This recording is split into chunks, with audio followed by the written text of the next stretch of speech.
En este problema de optimización nos piden determinar la posición del punto P sobre un segmento AB para que el ángulo θ sea máximo. Vamos a analizar la figura. Tenemos que el segmento AB es un segmento vertical de 3 unidades de longitud. Entonces hay que encontrar en qué punto debe de estar P para que tengamos que el ángulo formado por las hipotenusas de dos triángulos rectángulos sea máximo.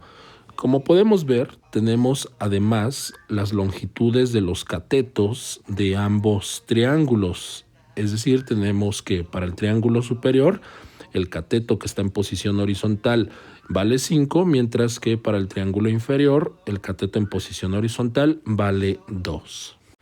Ya con esto vamos a hacer un análisis más detallado de la figura para relacionar el ángulo θ con la posición del punto P. Tenemos entonces que si el segmento AB está en posición vertical y mide 3 unidades de longitud, supongamos que el punto P se encuentra localizado a una distancia de X unidades por debajo del punto A, entonces, dado que el segmento mide 3 unidades, la distancia del punto P al punto B será de 3 menos X unidades. Luego vamos a tener para el triángulo superior un cateto de 5 unidades de longitud y vamos a tener la hipotenusa. Mientras que para el triángulo inferior vamos a tener un cateto de 2 unidades de longitud y vamos a tener también la hipotenusa. Vamos a tener también el ángulo entre las dos hipotenusas, y ese es el ángulo θ. Trazamos una línea auxiliar, una línea horizontal, para darnos cuenta que si tenemos que el ángulo agudo dentro del triángulo superior es alfa, por alternos internos, entonces tendremos que la hipotenusa forma el mismo ángulo alfa con esa línea auxiliar. Si hacemos lo mismo para el triángulo inferior, entonces vamos a tener un ángulo beta, y por alternos internos, entonces tendríamos también el ángulo beta. Aquí nos vamos a dar cuenta que la suma del ángulo alfa con el ángulo beta tiene que ser el ángulo θ. Es decir, tenemos beta sumado con alfa, y como podemos ver, esa es la abertura entre las dos hipotenusas. Por lo tanto, hay que determinar los valores de alfa y beta haciendo un análisis para el triángulo por medio de las funciones tangente, para que podamos relacionar θ con respecto al valor de x. Entonces vamos a ver que para el triángulo superior, si tenemos el cateto de longitud 5, tenemos el cateto de longitud x y el ángulo alfa, entonces la tangente del ángulo alfa será cateto opuesto, que es x, sobre el cateto adyacente, que es 5, y por lo tanto alfa por función inversa será tangente inversa de x dividido sobre 5. De la misma manera, para el triángulo inferior vamos a tener el cateto horizontal de longitud 2, el cateto vertical de longitud 3 menos x, y tenemos el ángulo beta. Por lo tanto, la tangente del ángulo beta será cateto opuesto, que es 3 menos x, sobre cateto adyacente, que es 2. Despejando beta por medio de función inversa, será tangente inversa de 3 menos x dividido sobre 2. Entonces, si ya tenemos el valor de alfa y el valor de beta, sabemos que la suma de ambos ángulos debe de ser igual a θ. De aquí que θ sea igual a alfa, que es tangente inversa de x sobre 5, más beta, que es tangente inversa de 3 menos x dividido sobre 2. Esta va a ser nuestra función a derivar para que podamos optimizar. O sea, como podemos ver, teta depende del valor de la variable x. Entonces es tangente inversa de x dividido sobre 5 más la tangente inversa de 3 menos x dividido sobre 2. Vamos ahora a optimizar esta función, es decir, vamos a encontrar la derivada de la función teta con respecto a x. Esto será la derivada de tangente inversa de x sobre 5, que es 1 dividido sobre 1 más x sobre 5 al cuadrado, y esto multiplicado por, según la regla de la cadena, la derivada de x sobre 5, es decir, la derivada del argumento, que quedará un quinto, más la derivada del segundo término. Entonces la derivada de tangente inversa de 3 menos x al cuadrado será 1 dividido sobre 1 más 3 menos x dividido sobre 2, todo esto al cuadrado, multiplicado según regla de la cadena por la derivada del argumento. La derivada de ese argumento es menos un medio. Lo que sigue ahora es un trabajo algebraico. Vamos a hacer pues la simplificación, la suma de fracciones, para después, cuando vayamos a optimizar, igualar a 0 la derivada de la función teta. Entonces vamos a tener 1 dividido sobre 1 más x cuadrada dividido sobre 25, y esto multiplicado por un quinto. El otro término va a ser 1 dividido sobre 1 más 3 menos x, esto expresado al cuadrado, dividido sobre 4. Aquí ya estoy elevando al cuadrado el 2, y eso multiplicado por menos un medio. Vamos a simplificar, entonces tenemos esa suma, eso quedará en el denominador 25 más x cuadrada, todo sobre 25, y esto multiplicado por un quinto.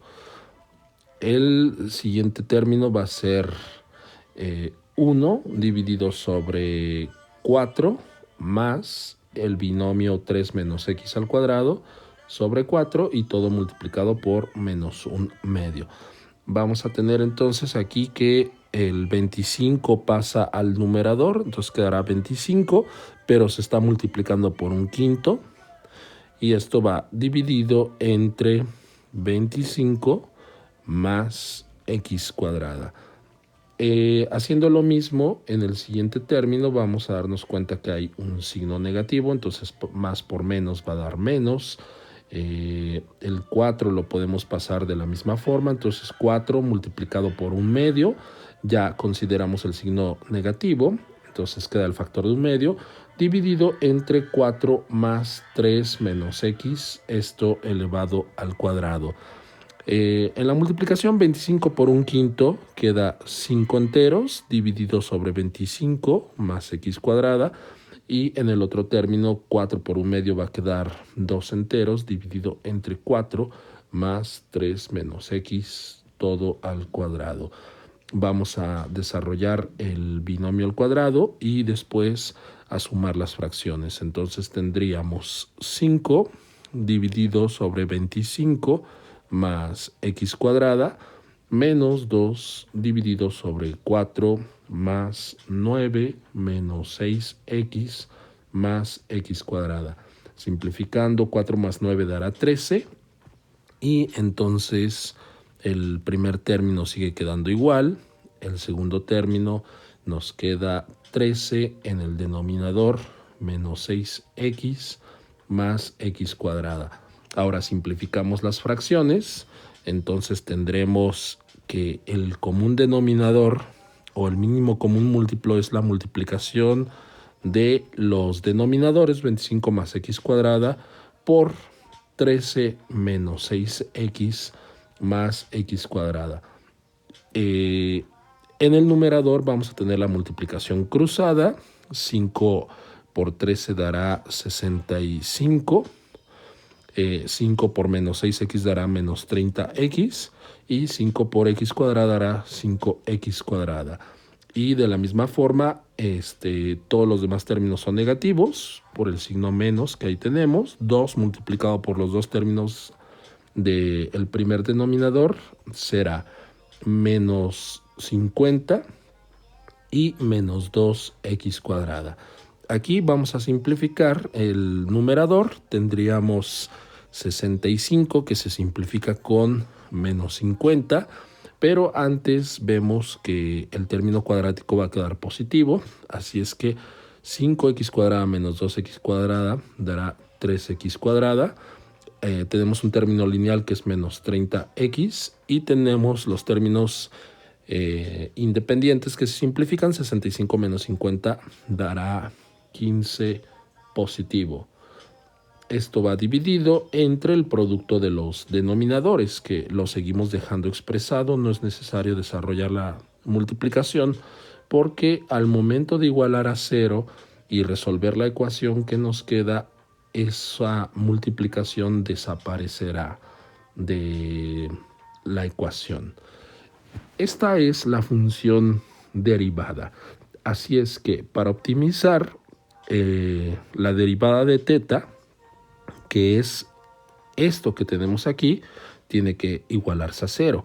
Por lo tanto, el 3x cuadrada menos 30x más 15 dividido sobre el producto de los denominadores, 25 más x cuadrada por 13 menos 6x más x cuadrada tiene que ser igual a 0.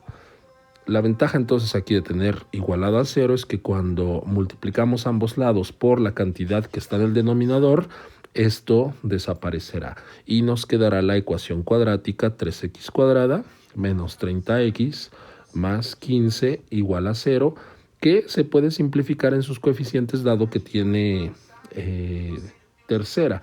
Es decir, dividiendo todo sobre 3, nos quedará x cuadrada menos 10x más 5 igual a 0.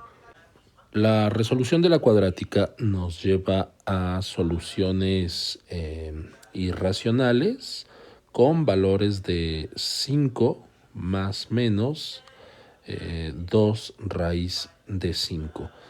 Por supuesto, el primer valor o el valor con el signo positivo, 5 más 2 raíz de 5, tiene que descartarse porque supera a la longitud del segmento, que es de 3 unidades. Es decir, esto es mayor que 3.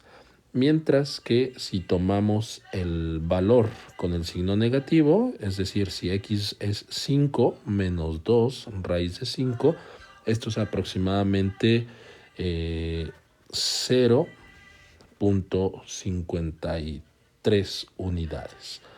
En otras palabras, el valor al cual o el lugar en el cual se debe de colocar el punto P en el segmento vertical con respecto al punto A es a una longitud de 5 menos 2 raíz de 5 unidades por debajo del punto A. Por último, si nos pidieran determinar el valor de teta o comprobar que justamente es máximo, tenemos que regresar a el momento donde estamos determinando el ángulo teta a partir de la suma de dos ángulos, de alfa y beta. Es decir, ya teniendo el valor de x, sustituimos para determinar el valor de alfa, lo mismo que el de beta, y con esto podemos determinar el ángulo teta.